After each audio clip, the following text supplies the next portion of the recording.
exactly. I think This so. is why I seem to be more ahead of you physically. Oh, yeah. Because I have been in a position where I've gone to the gym, consistently over time. And the thing is, though, is like, do you know, you were saying about the instant gratifications you like, going to the pub and stuff.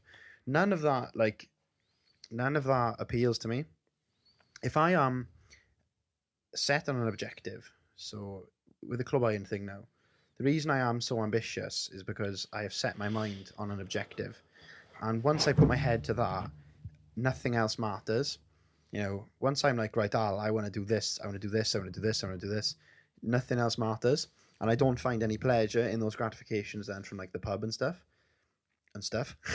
I just don't think about it. It's like, I said, we spoke in earlier episodes that when I was fighting, I didn't like go out with my friends or go drinking for like nearly a year. And that is because if you fall in love with your objective, nothing else will matter to you. If you are so indulged in achieving something, nothing else will become apparent to you, or you will not care about anything else.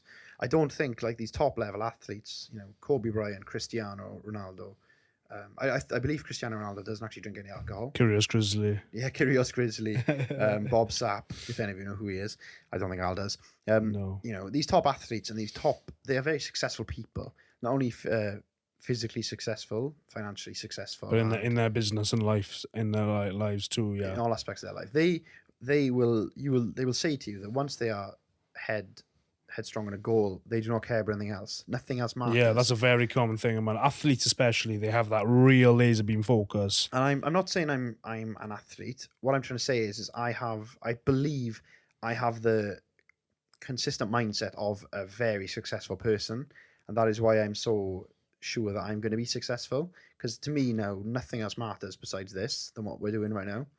And I'm not thinking about like going out to the pub, and I'm not like when people say to me, "Oh, pub on the weekend," I just think like that is the worst thing you could say to me. But the thing is, the difference between me and you, and this I suppose this is just an excuse. It shouldn't really matter, but you've never been like that anyway. You've never really had that, but you haven't. I have. No, you haven't, because you've never really shown me that you really enjoyed that If much. I showed you my photos when I was in university, you'd see that I was in bad shape. It's on my Instagram, mate.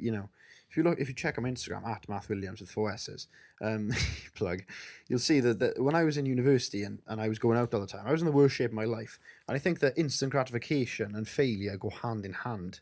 When we went to Mayfair, we were looking at these types of people, and I would imagine that these types of people are the types of people who delay all their gratification. They seek the higher pleasures in life, and they seek the riches, the psychological and physical riches that life can give you. And I think that happiness is something you have to delay. We're not happy with where we are now. We're content, but we're not happy. We're not like, oh, this is good, we can stick with this. We're always looking for different things. I know I haven't been happy in a long time because I have absolutely no intention of living a life that is subpar to the absolute greatest and highest class of life that you can live. I want to be smoking £100 Cuban cigars at breakfast. With your £11,000 Hermes chest sport. Absolutely. And I expect nothing less. And I'm not joking. I expect nothing less. No, I don't either. Step one is sorting my parents out. I have absolutely no intention of buying fancy cars, fancy things until they're sorted. Well, my father will have an S-Class before I change my Renault Clio 2007. I absolutely promise you that. That is a promise. However, once they're sorted, I'm absolutely going to the moon. I'm going to be so filthy rich. But it's not just about cash. It's about the life that I want. Yes. I want to be able to buy whatever I want, whenever I want. Yeah. It's like I saw Tristan Tate and he was like, oh, I'm in Dubai. I fancy doing some shopping today. And then his next question was, should I buy Rolls-Royce, McLaren or a Lambo? Not like, should I indulge in a Prada t-shirt or something? Yeah. It's like, shall I get a Rolls-Royce? I absolutely want to be able to go out and say, "Oh, Matt, fancy buying a new McLaren? I'm bored of my Ferrari." For me, it's not the material. My mother said this to me. I was talking to my mother and I was telling her, she was having a go at me for not doing the dishes because I was busy. It was yesterday actually. I was going to the gym. We had quite a busy day, and I was saying to my mum, I was like, "Look, mum, I'm working so I can put ourselves in a position where we have a maid, cleaner, a cook." Alex already wants his own personal chef, but I won't touch on that. I'll mention that now. Carry on. Yeah.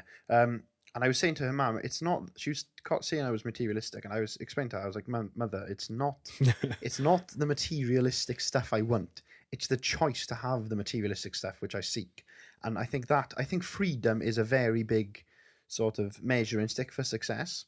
It can be. It's not a measuring stick. It can be financial freedom. It can be psychological freedom. You know, how many people in their lives have gone through traumatic events? You know, losing their loved ones. Traumatic events happen to them, and then like, you know, they've gone through the hardship of that, and then years later they're free from it. You know, they've got over their trauma. Like maybe they were like, I don't know, something bad happened to them, and they've got over that, and then they're emotionally free. They don't have panic attacks. They don't have sleep paralysis from that event. Yeah, that is freedom, and that then is how someone. Well, that's is the thing. successful. See, that's goes back to, you know, whatever your definition of success is. And I think we're kind of boiling it down here as a material. Like, I've just told you what I want my life to look like. Yeah, I've got a lot to say about mine. I won't get into it. I'll let Alex. Yeah. He can. But what we did touch on, I want to just go back to the optimal path to success, because that. You mean our topic. Well, yeah. I mean, what we were talking about, the sort of how our characters are slightly different, and the word that we really should be focusing on is temperament, because temperament essentially defines the sort of person you are. You know, I know a lot of people. There are a lot of people who are content just sort of living a very comfortable life. So they kind of live their life down the center, not too rowdy, not too timid. All the way. Yes, but it's not a fear thing, I don't think. Well, maybe it is, because that's a temperament. That's a, you know, temperamental thing also. But there are people who just kind of do that. But me now. And I have no shame in. I don't have pride in it, but I have no shame in saying it, because I think my temperament is good. I just think it needs channeling. But let me try and explain to you what I think about me. In school, I was the guy getting top grades, top 3 to 5, always from the beginning. I just was good at that sort of thing.